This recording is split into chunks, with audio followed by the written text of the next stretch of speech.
खगड़िया पीढ़ी के सरिया गे रनिया घूमे छी खगड़िया गौरव के मौगी भागल मानसिए कनिया बंसी छौड़ा चुम्मा लेलकै खिलल ओकर जवानिया पीढ़ी के सरिया गे रनिया घूमे छी खगड़िया पीढ़ी के सरिया गे रनिया घूमे छी खगड़िया गौरव के मौगी भागल मानसिए कनिया बंसी छौड़ा चुम्मा लेलकै खिलल ओकर जवानिया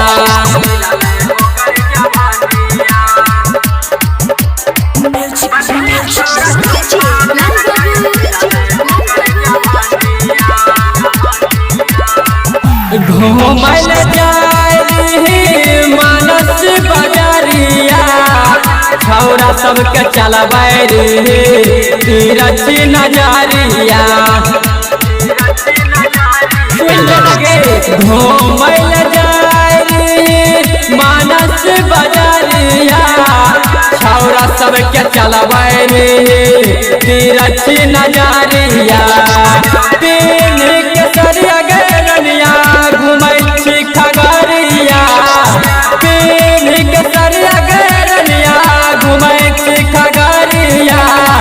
गौरव के मौगी भागल मानसिए कनिया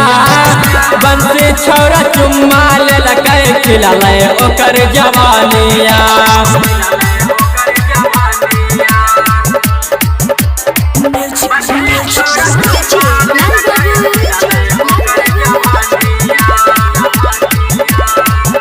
राइटर नीतीश अमित लिखने गाना बनसीधारा तू क्या छौरी करी है ने माना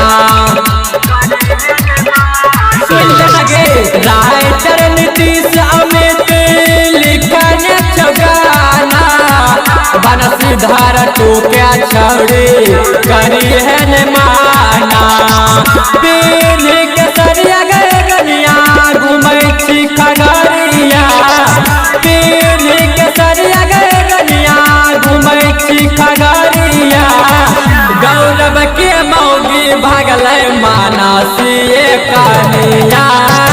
बंसी छौड़ा चुम्मा लेलकै खिलल ओकर जवानिया।